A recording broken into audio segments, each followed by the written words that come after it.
So today's episode is about being built for tough. But you know what? We're going to talk about it on 94 Feet of UNC. Gordy to Black. The time, 18. Shot, Jordan! Michael Jordan! Swicker with the defense and the rebound. That's a good effort by Swicker. Stackout freaking in on Parks. Reverse dunk is good, and he gets fouled by Parks. Oh my goodness, what a dunk by Stackout. Interesting that he brought him back so quickly, but you know what? They're down eight. It's fair to say, you can't teach that.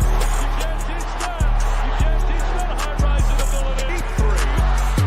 And Green rips down the rebound in traffic. 4-on-1. Great job.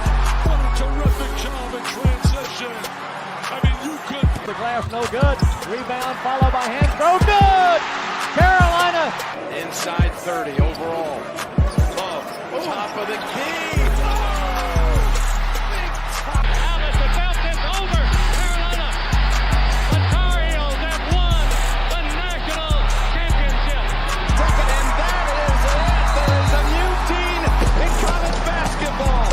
North Carolina takes the title. Have been any final. North Carolina is the 2009 national champion. And this year, the confetti is going to fall to North Carolina. They're not going to be denied this time. What's up, everybody? You are tuned in to the 94 Feet of UNC podcast. I am your host, of course, Mr. Linzel Graham, the man that gets no credit from those that use debit. That's my new motto. Y'all already know that, of course.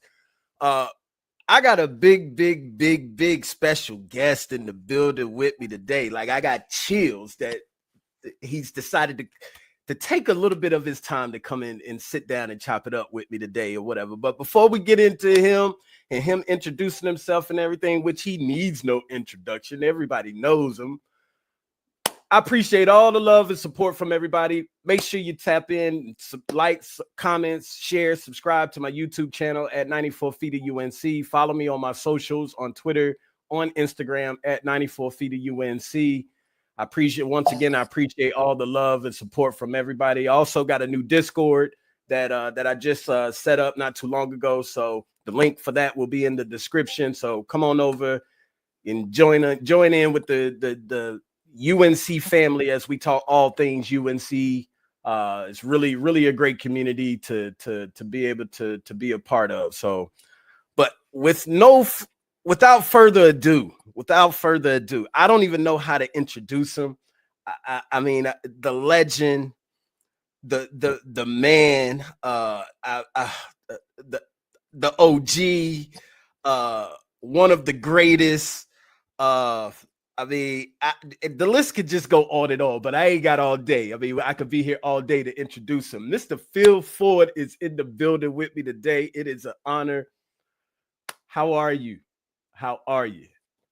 I'm doing great, Zell. Thank you very much. Thank you for having me on your podcast.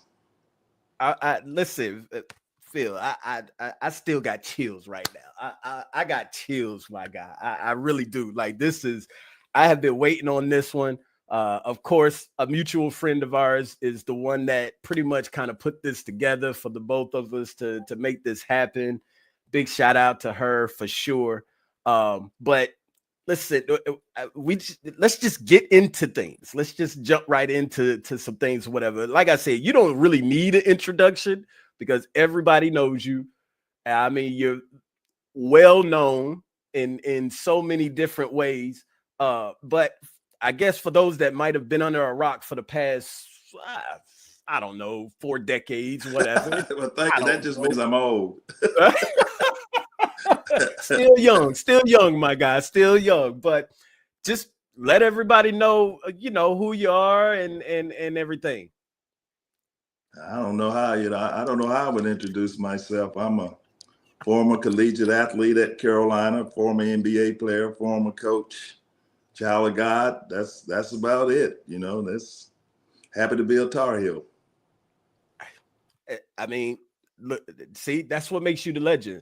I don't even know. That might have been 10 to 15 words. You just subscribed everything right there. You just just pretty much let it be known right there, whatever. I don't even know if we got to do the show now, Phil, to be honest with you. Yeah, so, but yeah, listen, once again, I appreciate you stopping by to sit and chop it up with me for a little bit or whatever. I call this the Zell Dome, Phil. Like, this is kind of like my Dean Dome, but it's Looks the Zell nice. Dome. So yeah, so I tell everybody, come in, get a little comfortable. You can kick your shoes off if you want to. We're not here for a long time, but we're here for a good time. So, but I always let that be known, mi casa, su casa. Like, All right, thank you. Yeah. So, but listen, we can get right into some things. I tell you what, let's jump from present and then we'll go to the past, I guess you could say. Sure. Like, what's your thoughts on this past season's team and things like that? Because there's been so many things that have been out there that people say and all of that and stuff or whatever, but from someone who's just been a part of the program for so long and pretty much still a part of the program, I mean, what are your thoughts on this past season? Well, anytime we don't achieve every goal that the team sets out to achieve, it's not a satisfactory season in the players' mind. As far as a fan looking at them play this year, I think they played their hearts out every game. They're all like little brothers to me. When they're happy, I'm happy. When they're struggling, I'm struggling. But I think our coaching staff did an outstanding job with the construction of our team this year. I do think that this new NIL collective game is now gaining a lot of presence in intercollegiate athletics, and I think we're going to have to get involved in that. And I'm just proud of the guys. I'm just happy they chose North Carolina, and I'm happy they go out there and give it their all every night. Absolutely. Listen, it's always been one of my dreams to put on that jersey and get a chance to get on that court and play basketball. I don't care if I was a walk-on. I could have been the water boy if they wanted me to, just for me to be able to run out the tunnel and put the jersey on. I'm fine with that. That's fine with me. Not a problem at all. But I've been a fan since as far as I can remember. I'm 44, but as far as back that I can remember, the 93 championship. I remember sitting at home with me and my father watching the game against Michigan. And, at that time, I mean, I was kind of still trying to figure out what direction I was going to go when it came to my favorite teams and things like that. And I'm not going to lie, I was leaning more towards being a Michigan fan because of the Fab Five. Like, I mean, they are just, we know about the Fab Five or whatever, but then, the championship and they ended up playing Carolina, and I'm watching my father, just how excited he was. And, when the clock hit 0, he was just jumping all around the house. My mom looking at him like, yeah, you crazy. What have I done? Like, who is this man? Like, and things like that. So I think that's when I realized and I came to grips, because my whole family, like my aunts, uncles, everybody was UNC fans. And I said, you know what? Yeah, this is it. This is it. Like, I don't think I could go against this, trying to be another fan. House, right? Yeah. So, because my family would have jumped all over me, man, if I would have became like a Michigan fan. And listen, I made the right decision. Just like the players and yourself and everybody made the right decision to be a part of the program. So, yeah, but that's neither here nor there. I think as far as the team this year, I think a lot of people say that this was a bad team, and I don't agree with that. I think it was a good team. Of course, I think we might have been missing some inside presence, something that we're just not used to, just watching and growing up watching Carolina basketball. So I think they may have struggled a bit in that area.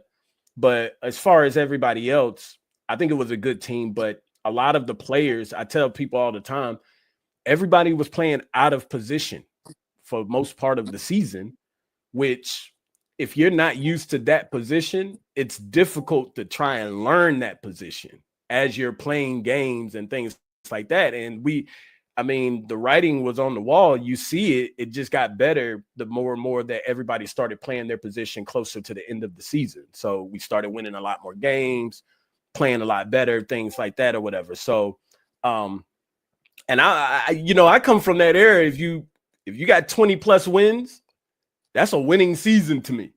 Like, that's what it used to be back in the day. Like, hey, if you got 20 plus wins, you're going to make the tournament. Like, but now the schedules are being longer, things like that. So of course a lot more things play into factor, I guess you could say. But I think overall it was still a really good season. But of course our expectations are always going to be championship or bust or not, basically. Yeah. So yeah. And there's nothing wrong with that. Yeah. Right. I didn't mean to cut you off. I was just saying. No, you're fine. You're fine. I love the fact that our fans are so passionate, and I love the fact that our fans think we should win a title every year.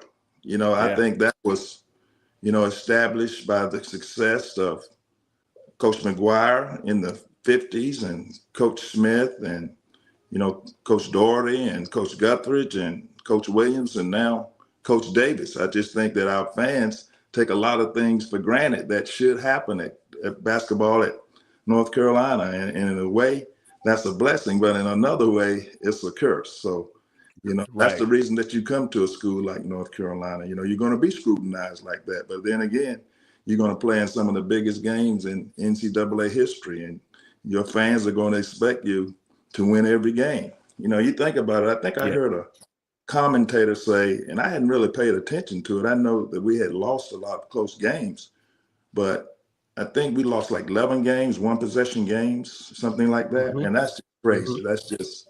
It's just not your year. I think we were up 6 with 3 minutes on Florida, and Florida's in the Final 14. So it was just one of those seasons. But I'm very proud of the guys. Like you said, I look at, when you say out of position, I look at that as being inexperienced, Right. I think we were very inexperienced inside, because a lot of those guys have really never played center before. They played power forward, but they really never played center. And, just moving things around. And I think our coaching staff did a great job of juggling things around and turning a terrible season into a good season by winning enough games to be in the NCAA tournament.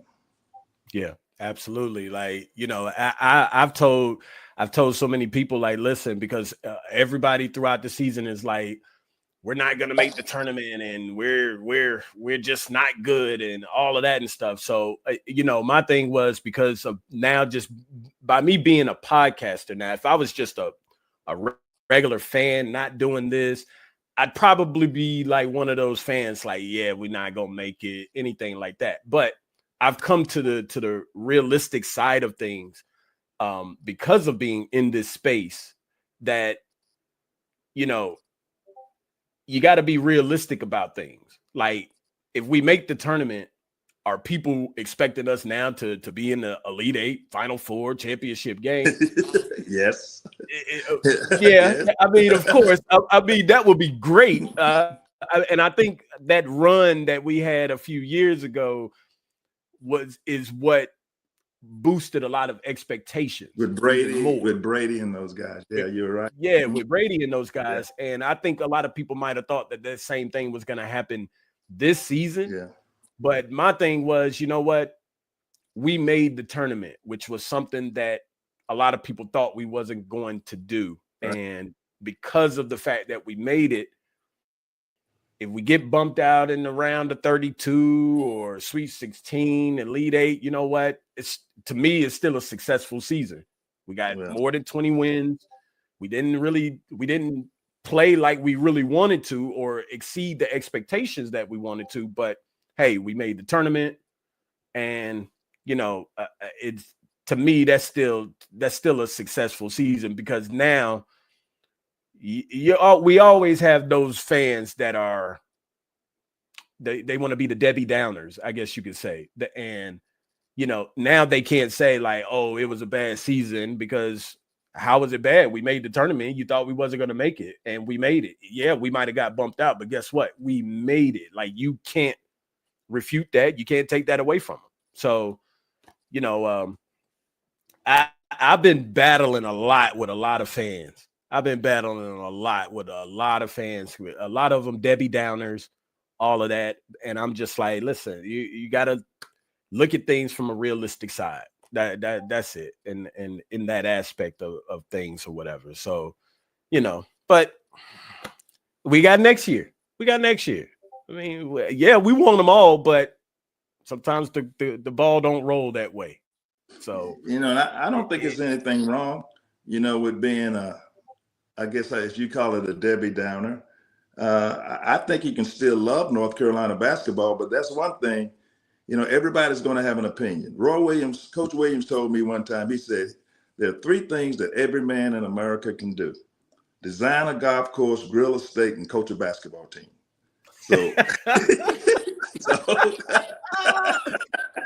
that sounds like Coach Williams right there. That sounds just like her. I knew golf course was in there somewhere. So, I try to limit myself to my comments because I don't see them every day. You realize our coaching staff sees this team every day. And, they know what they can do. They know what they can't do. They know what they're going through. They know what they're struggling with. So, I just think our coaching staff did a great job with this particular team.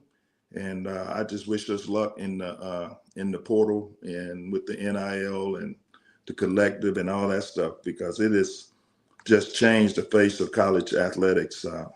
It's crazy to me right now. I was talking with one of our coaching staff, a member of our coaching staff last week, and I don't know, what is it, 1,700 guys in the portal right now? I mean, how do you recruit that? I mean, who do you look at? I mean, it's amazing, but our coaching staff seems to do a good job with that.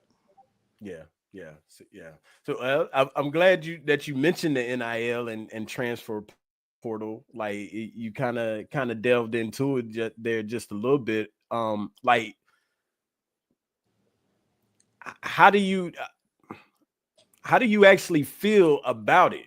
Like, because I talked to a lot of the guys, former players and stuff like that. And back then it wasn't no NIL. It really, transfer portal wasn't like it is now. It was still a transfer portal, but you had to sit out a year, things like that. Whereas now, these young guys can go from team to team and play automatically. So, like, how do you actually feel about like the NIL? Do you think that it's beneficial? Or do you think that it's that it could backfire down the road or something like that? That and the transfer portal. Well, I'm happy that student athletes are being compensated. Yes, I am. Believe it or not, back 50 years ago when I was in school, Coach Smith always, would talk about basketball players being compensated for what they do at the school. And at that point, it was like, if you compensate the basketball players, you have to compensate every other student athlete at school. And then it just wasn't money anywhere for that to be done. You didn't have the big media deals, and schools weren't making the kind of money that they're making now. But I'm glad that student athletes are being compensated. It's such a new thing right now. I think that eventually the NCAA will catch up and get our arms wrapped around it, but it's just so new. And then when you throw the transfer portal in now, with student athletes not having to sit out a year, it seems like it's the wild, wild west. But I'm always the glass is half full. So I believe the NCAA they'll get their arms wrapped around it here and start controlling things a little better here the longer it goes on. Yeah, yeah, I'm the same way. I think that it's great for the players to be compensated. I actually don't mind the transfer portal. This is actually probably one of my favorite times of the year, just to see what players are going in, who's targeting who, things like that. So, you take for instance Elliot Cadeau, uh, committing to Michigan, which I think is a great fit for him.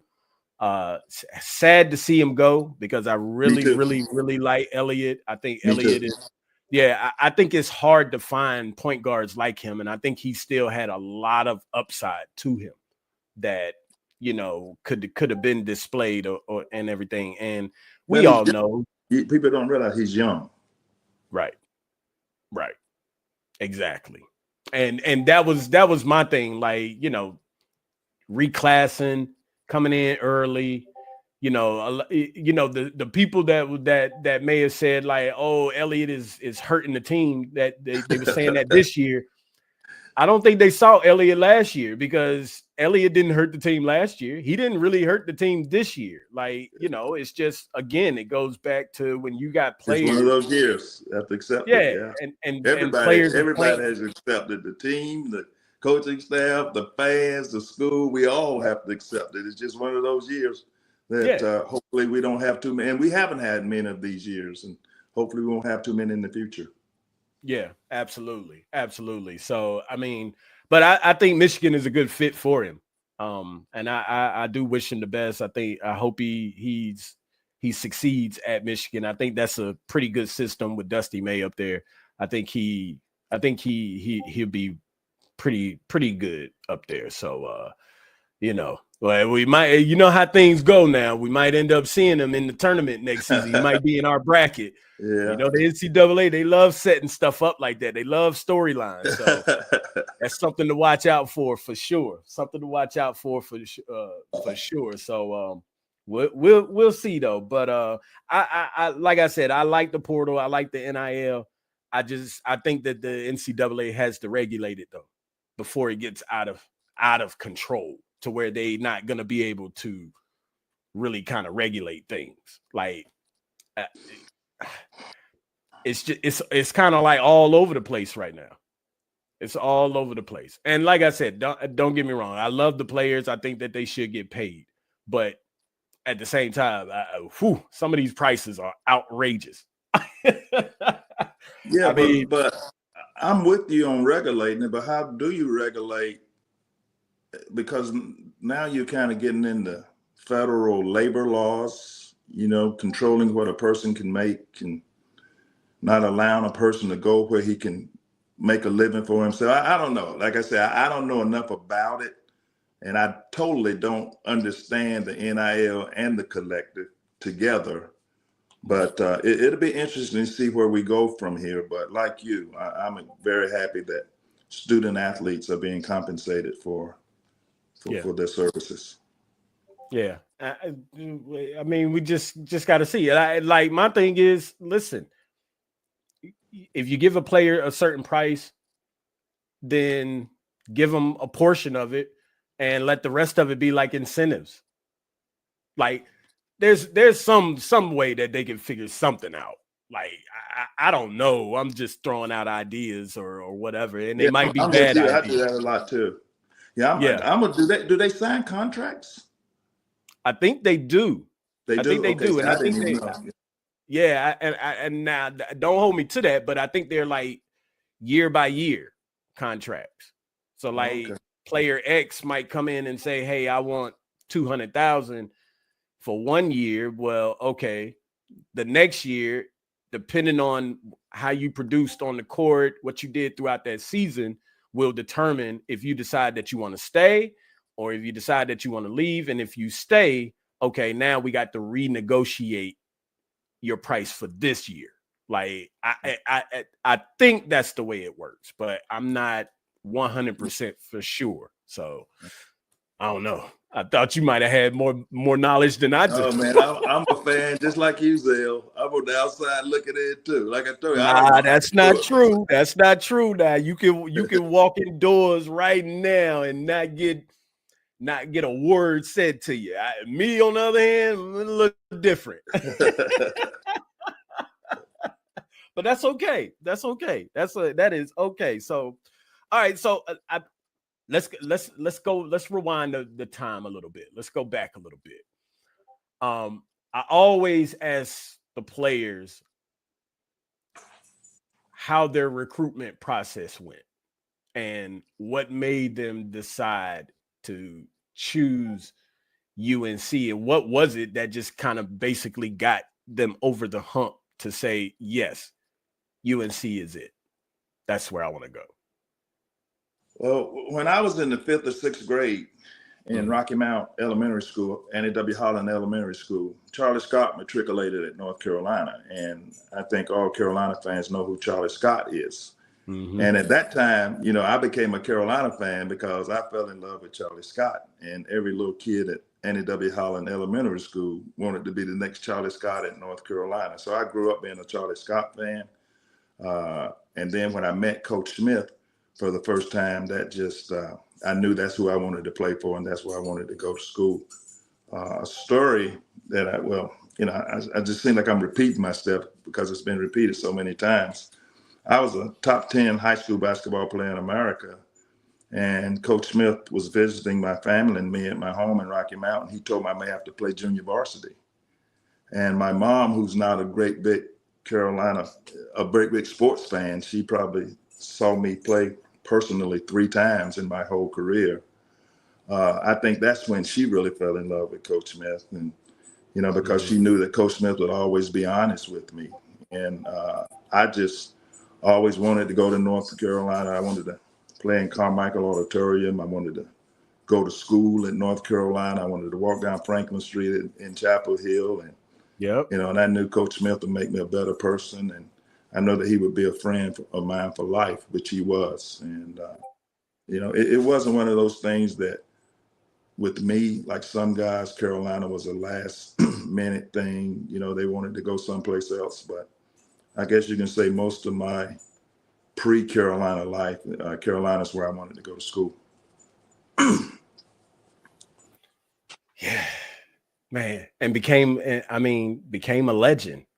Like, I don't know about that, but I do. You can't do that now. Can't do that. Listen, you what? 4th or 3rd all-time scoring? I don't know. It's been changing so many times the last couple of years. I think it's 4th now. I think Armando. I know. Let's see. Tyler, RJ, Armando, then me. And assists, I think is Ed, Raymond. I'm not sure about the assists, but I'm steady dropping in every statistical category yearly. Listen, I'm gonna be honest with you. I don't see that list changing no time soon. RJ. Let's hope. And Armando, I'm happy. Trust me, I'm happy when it does change. So I hope it does. No, really? That means we're having some successful players. Okay. Yeah. The reason why I don't see it changing no time soon is because players don't stick around like they used to no more. Exactly. You're exactly right. Yeah. I mean, fourth in scoring, 3rd in assists, 753 assists. Yeah. I don't see that changing no time soon. I don't think nobody is catching the top, the elites when it comes to those records at UNC. No time soon. So. But I mean, of course, we never know. I mean, the game changes so much, but you got to be sticking around for 4 years now because that 5th year is gone. So, yeah. So, you in a good spot. You in a good spot. I'll trade places with you. You're doing a pretty good job with this podcast. So, listen, I don't think I can do as good a job as you're doing. Well, I appreciate that. That means so much coming from the legend for sure. I tell people all the time. I don't know if you noticed this or not, but if you go in the Smith Center and you look up there in the rafters where the jerseys are, my jersey is up there. You just can't see it. So okay, I'll look closer next time. Yeah, it's in the back. Okay, like it ain't up there on that front line with you and MJ and the rest of the guys or whatever. It's not up that far, but it's in the back there. But it's up there. It's up there. Right. So we gotta. I'm working on trying to get another one up there somehow through podcasting and see if I can get a podcast band up there sometime. All right. So yeah, for sure. So I noticed that you mentioned Coach Smith, of course. I mean, we got to talk about the GOAT in my eyes. What was it? Two-part question. What was it like playing for him? And what was it like being on the staff with him? Well, as a player, I always thought, and we always thought, that if we did and executed what he had taught us to do for that game, we'd win. He always said that when we lost, it was his fault, and when we won, it was our fault. But we always thought that if we did what he told us to do, that we would win. As a member of his staff, I think what sets him apart from all other coaches is he was just so smart and so brilliant that depending on who he had that particular year on his basketball team, mm-hmm. and what they could do offensively and what they could do defensively, he could come up with plays offensively to get players in the right position to score. And defensively, he can put together schemes defensively depending on the size, the quickness, and stuff like that of our team defensively for each particular team, and give North Carolina a chance to win every game. Yeah. It's so I've heard so many stories, amazing stories about Coach Smith. I mean, I've heard amazing stories about Coach Williams as well. Like, yeah. And Coach Guthridge. Like, a lot of people always, sometimes they kind of forget about Coach Gut a little bit, just because he's kind of like in the middle of Coach Smith, Coach Williams, but you can't forget about Coach Gut and Coach Doherty. What was it? 2 Final Fours in 3 years? Yeah, that's not too bad. That's not bad at all. So I tell people all the time, like, one of the things that I was hoping that Coach Davis would do this season was, I call it the Coach Gut method. Let's rotate the starters like he did back then when he had the 6-man starting lineup with Okalaja and Jameson and Carter and Shaman and Coda and Big Mac. Like, let's rotate the players that we have on the team this year, like for the ones that fit each game, like prepare each game differently and just rotate the starters or whatever the case may be. But, you know, if I ever get a chance to talk to Coach Davis, then that might be something I might recommend. He might be like, listen, I'm gonna call that the Zell play right there. Like, he might put my name in the playbook. I told you, I'm trying to get another banner. I'm sure Coach David will ask you, can you design a golf course and grill a steak too? So actually, I can. Man. If he give me that role, if that guarantees me a banner, when do you want it? That's great. For sure. Absolutely. So, but yeah, I as I talk to a lot of the alumni players, you know, I've had Kevin Salvadori on, I've had Pete Chilcutt, I've spoken to Derek Phelps, Brian Reese. I think that might be it from that era, I guess you could say. I might be missing one more, but I done spoke to so many of these guys, like, for sure. But I've just heard so many amazing stories, and you know, I've heard that, you know, he was never one to to get rowdy, to like yell or or anything like that. It was one of them things like it was like he was kind of like a silent killer in a way. Like he had a silent killer instinct and like mentality. Like, listen, this is fun. I'm enjoying all of this or whatever, but this is how we're gonna do this. Like, and if we do this, we're going to win. Like, I remember Chilcutt telling one story. He was like, they was playing Oklahoma or something, and they was down, and it was a few seconds left on the clock, and he called the timeout, and he was like, guys, this is great, isn't it? This is what he's telling the team. I know the team is like, oh, what are we gonna do? We trying to win this game. We're down, few seconds left, and then we get into the huddle, and Coach Smith is telling us, guys, this is great, right? Like,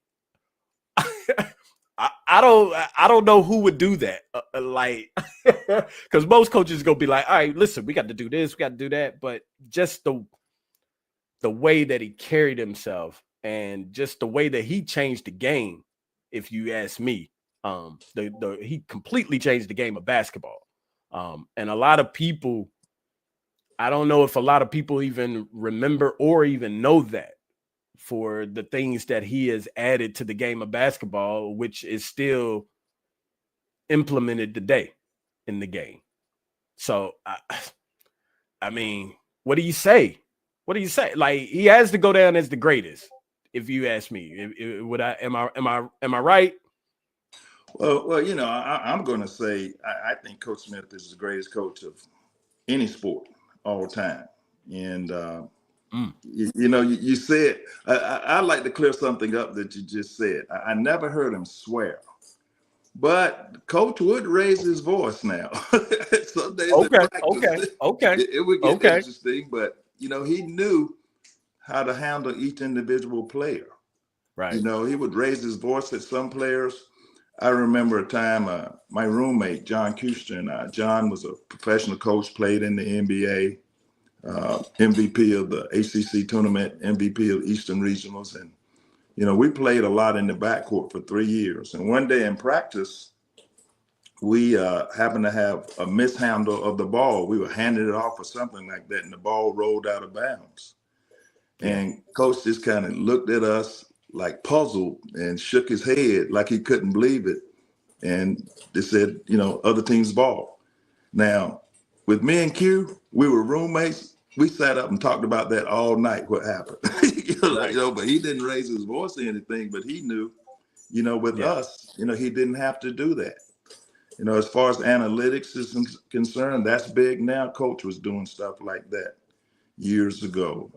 A lot of the things, how we played, plays that he had, offensive and defenses, just variations of things that we were doing a long time ago. So, he was just so smart. He really cared about his players.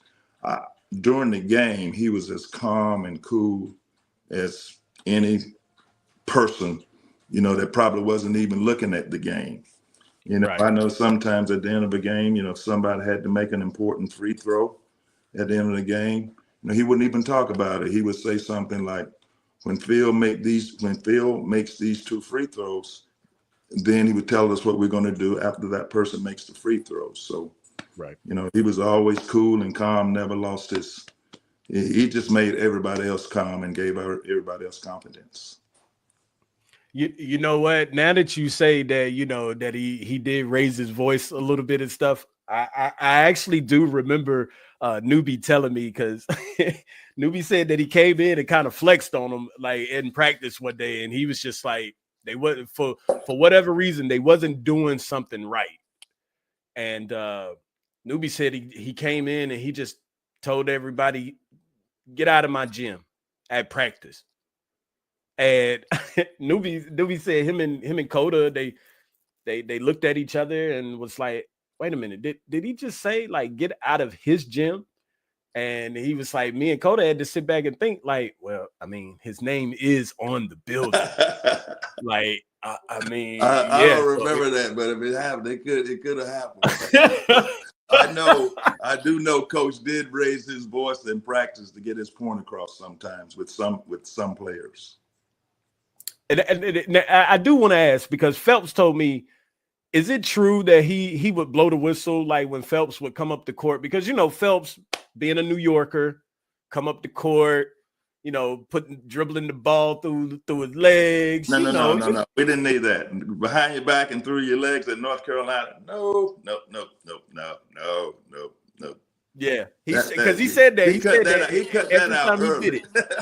Yeah, because Phelps said he did that every time Phelps would do it, because Phelps' thing was, Coach, it's a habit. Like, it's just a habit. And his thing was, listen, don't go through your legs unless you're being guarded, or whatever the case may be. What are you trying to? Phelps even impersonated his voice and everything. He was like, what are you trying to do? You're trying to be flashy? Like,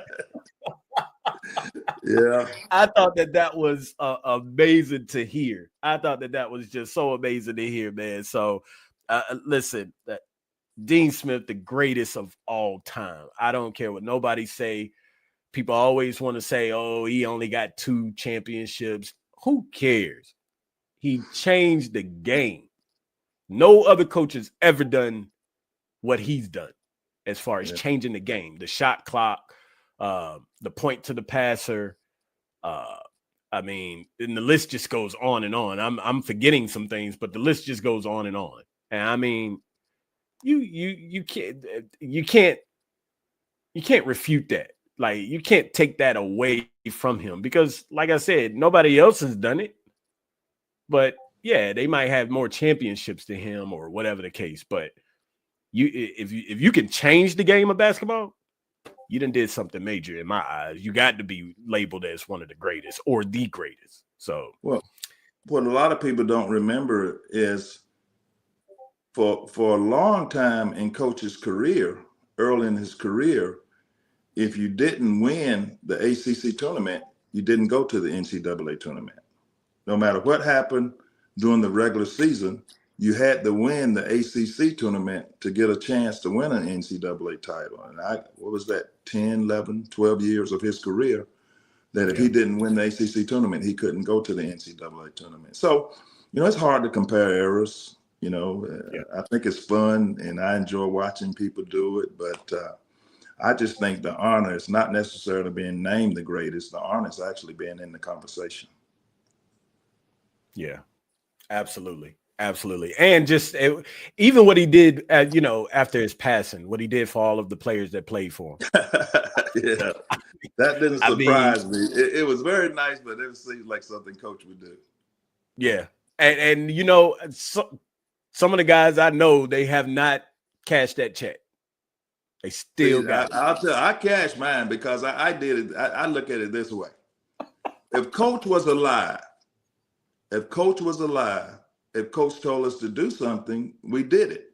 Right. So he told us to take our family, and I have it. I have a picture of it. He told us to take our family out on him. So why not do what he says when he's passed? So that's how I looked at it. But and you know what? A lot of the guys they said the same thing. Like they was like, listen, if he told us to do something, then we had to honor it. So exactly. They were like, listen, I took my family out for some good steaks. Like, I'm like, okay, cool. But then there's some players or whatever that they're like, listen, that's something me and Coach will have to discuss in one day in the future or something like that. However it is or whatever. That would be a conversation between me and him, but I still got the check or whatever. Like, and I'm like, that's fair. Yeah, that's I can't argue with that at all. Yeah. Like, I'm not mad at it at all. So but so was you around when Coach Gut was the head coach as well? I was on his staff. You was on the staff. Right. Mm-hmm. Right. Yeah. So what would be the difference, or would you say that there's a difference between Coach Gut and Coach Smith? Because to me, they seemed like they was like, it was so much alike. It was Coach Guthridge and Coach Smith were together for so long, and Coach Guthridge was as good of assistant coach and good of a friend to Coach Smith the things that Coach Guthridge did allowed freed Coach Smith up to do so many other things. You know, Right. Coach Guthridge was a great coach, a great friend, and you know, I think about him every day too. He was a good man. You know, I playing in North Carolina for Coach Guthridge and Coach Smith and Coach Fogler. You know, that staff was just perfect for me at that time in my life. Yeah.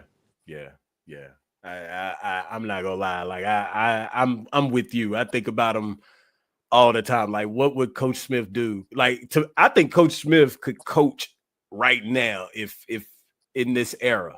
If Coach Guthridge was with it. Yeah, I think both of them actually could, to be honest with you. Like, they will figure it out. I really believe they will figure it out. Now, absolutely. I think they will have probably a little more headaches now that they did then, but knowing those two together, they will figure it out. And, you know, Miss Woods in the office would, you know, be helping them too. So, you know, miss her too. But I think those three together, they will figure it out. If they were still around, I think UNC would be the only team that has the most NIL money, because I don't think we would ever have to spend it. I think things have changed so much now, you know, in recruiting. Yeah. You know, I wonder, and like I said, I'm just a fan outside looking in. I wonder how much, you know, the exposure at a school, who coached there, who played there, Final Fours. I wonder how much does that mean now as compared to how much are you going to give me? And, you know, you can't blame someone for that, you know, when you're thinking about their life. But like I said, I don't understand it. I'm an outsider looking in, and, you know, I just wish our coaching staff luck with all this stuff. Yeah. Big shout out to the staff, man. Like, oh man, I miss Coach Smith. I ain't gonna lie. I miss him. I miss Coach Gut. I really do. I really do, because that's my era of basketball that I really. That's when I was a little older. I really started getting into basketball in that era, going into Coach Gut seasons and things like that, like watching Jameson and all of that and stuff. So that's that's my era for sure. But it is. What do you do? I mean, you still got to follow orders. It's like they still giving out orders, even though they're not around. It feels like that. It feels like that. It definitely feels like that. They were there a long time. And, you know, because if you think about how long, if you can add up the years, how long Coach Guthridge, how long Coach Smith, and how long Coach Doherty, and how long Coach Williams, you know, attended Carolina, you have a whole lot of years. So it's a whole lot of years kind of doing the same thing. That's over. Is it close to 70 between all of them? Yeah. It's close to 70, if I'm not mistaken. Yeah, it's a long Coach time. Williams 18 at UNC. That's just at UNC now. Right. That's what I'm talking about, Carolina. Yeah. Yeah. Well, it might be then 50, 60, maybe not 70. But now if you add Coach McGuire, and then now you up there, you getting up there closer to 70, I guess. Right. So but it's traditional. I use those because when you look at Coach Smith, Coach Guthridge, Coach Doherty, Coach Williams, you know, the philosophies didn't change too much. Now, the individual plays and may have had some different wrinkles, defenses, different wrinkles, but the philosophy of how we wanted to play and you know, how we wanted to treat each other as teammates and how the staff treated the players and how the players treated the staff, you know, that didn't change very much at all. So that's why I use those as far as the philosophy. I got you. Carolina basketball. So you know, I got a question for you, because when I was growing up as a kid, I heard some rumors. And I just, of course, I wanted to know. I've always wanted to know if they were true or not. But during coaching changes, your name was mentioned. What was that ever a? No. Okay. Not at all. I'm happy. I'm happy the way things have turned out. You know, I'm happy for the way my life is right now. To God be the glory. I'm happy with the staff that we have at Carolina right now, and you know, it's that's a tough job at coaching at Carolina, as we've talked about earlier. You know, I love our fans. I love the passion of our fans, but you know, sometimes it gets kind of tough. But no, I've never was never even talked to about anything like that, and I'm just happy the way things are right now. I got you. So for those out there that even ask me questions like, "Hey, you think Phil ever got offered the head coach job and all of that?" Like, listen, all of those rumors are dead now. You've heard it from the horse's mouth himself. Like, so everybody can dead those rumors. So for sure, So I gotta ask you this because it has been a topic real quick. And well, it's been a topic here lately. Renovations and rebuilding the Smith Center. How do you feel about it? Again, like I said, not having a seat at the table. You know, I don't know everything that's been discussed. I read that they're thinking about moving it off campus, and at first I was totally against that. You know, I mean, like my vote doesn't matter at all because I would still like for it to be on campus for the kids to be able to walk to the games, and you know, I would like the kids to be able to sit down low, you know, and have that atmosphere every game. But you know, reading, you know, some of the reasons that they want it off campus because of parking and because of restaurants that people could eat and walk to the games, and you know, after the game is over, can meet at a restaurant right after the game, not have to get in their car and park. And as we know, parking is always a tough time on campus. So you know, I understand both sides, but you know, if I had my, you know, I would love for it to be on campus, and I would love for the students to sit down low. So, all right. So I got two responses to that, right? I like the fact of leaving it on the campus. So just an idea. Like I said, I get the brainstorming. Let's take the parking lots that are closer by it. Let's turn that into the restaurant type vibe that they want to build it into. And why not? Because there's still a lot of land close by the Smith Center. So why not create like a tunnel or something that leads to the parking lot, to a parking lot away from the center, that everybody could come from the parking lot, walk through the tunnel, and come to the Smith Center.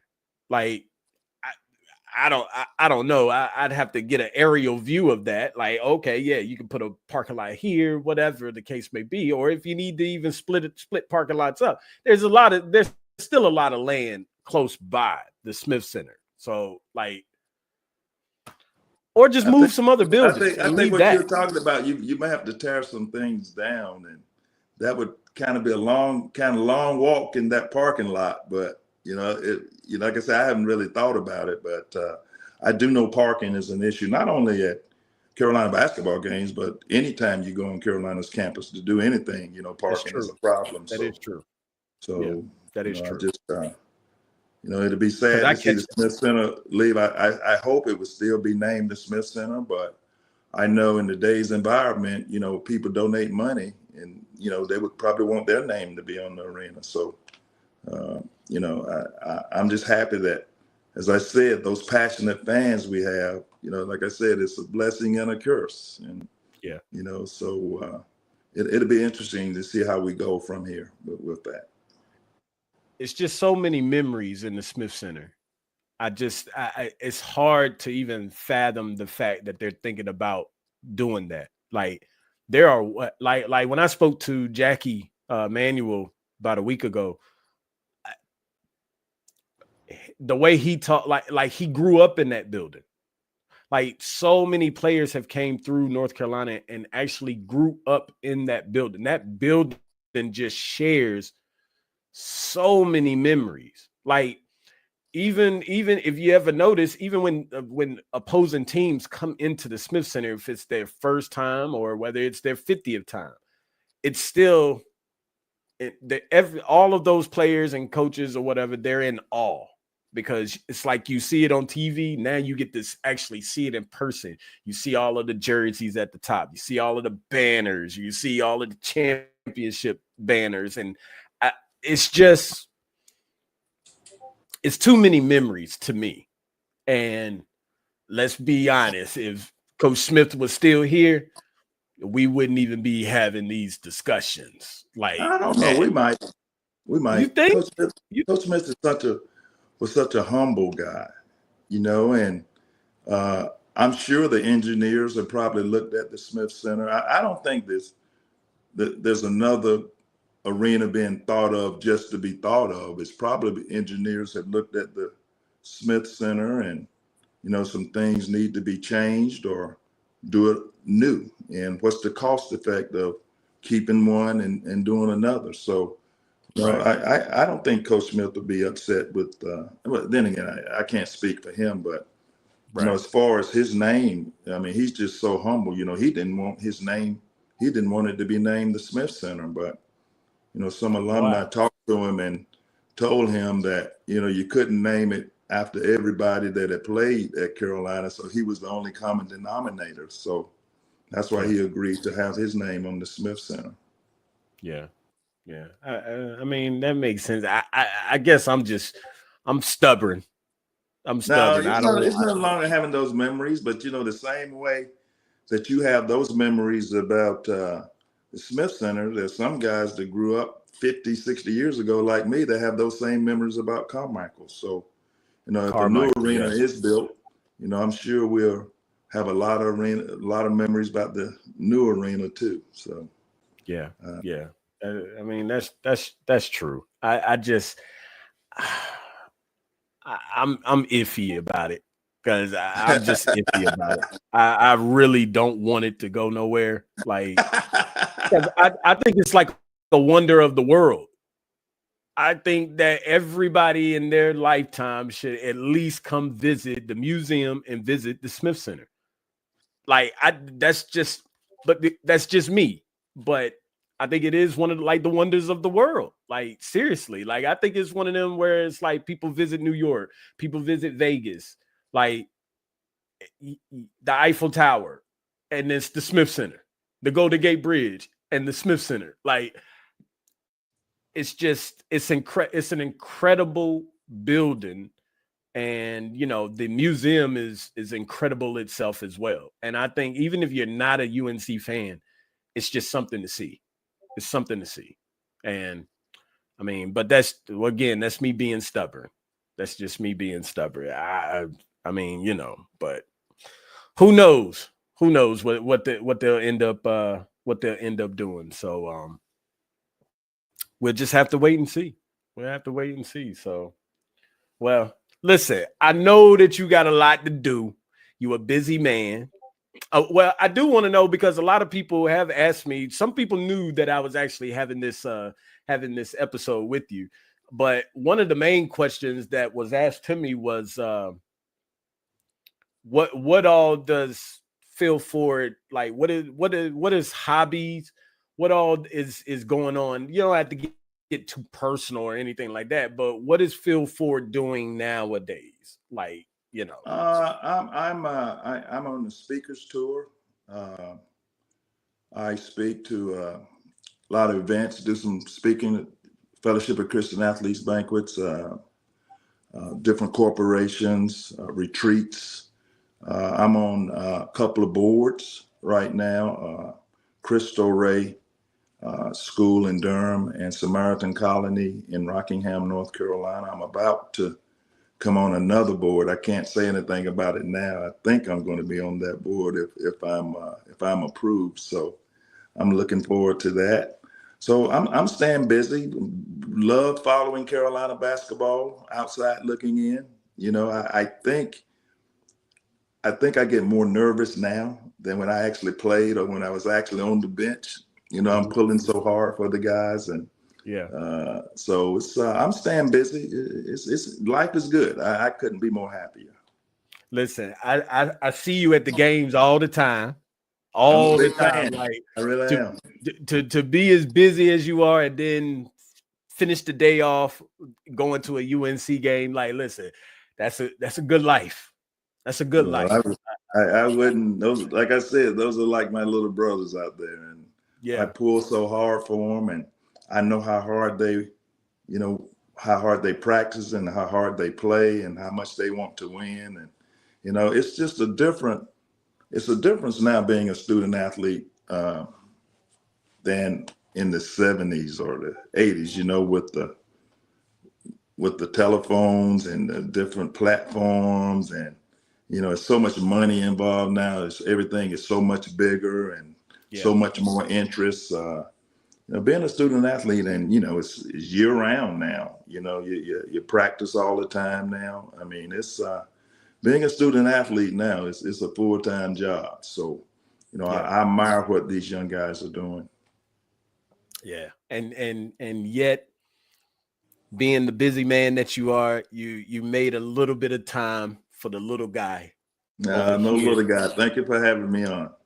Listen, it's an honor. Like I said, I words can't express this. Like, my father is gonna be very excited. I told him about it, so he can't wait. He cannot wait. He's been asking me, like, look, I'm even old to your dad, so that's all that means. I don't know, because my father he's 30 years older than me. So I mean, y'all might be. I think y'all are. No. I'm not calling you old, Phil. I'm not calling you. All right. Just throwing. I think people can add, so they knew when I was in school. So. Okay. All right. I'll just leave it at that. Then I'll leave it at that. I'll let the people do their own searching and all of that stuff. I ain't gonna jump into that. So yeah, we good. But once again, I appreciate you taking the time out to come in and just chop it up with me a little bit, and just to kind of see what's been going on in Phil Ford's world and things like that. Like, I'm humble, I'm grateful, appreciative, and this just means so much to me, and thank you again. And you're always welcome. It's an open invitation. I know you're a busy guy. I appreciate it. You're a busy guy, but this is an open invitation. You're always welcome, and hopefully this isn't the last time that I can get you on the show or whatever. Maybe sometime down the road and everything, when things align, we'll try and make it happen again, or whatever the case may be. But other than that, I appreciate you. Of course, much success to you in all your endeavors that you have going on. And I mean, you're Phil Ford, so it's gonna happen for you. I'm sure of that. I'm sure of that. Good luck to you too. I appreciate that. Your podcast. I appreciate that. Ladies and gentlemen, that is Mr. Phil Ford himself. There we go.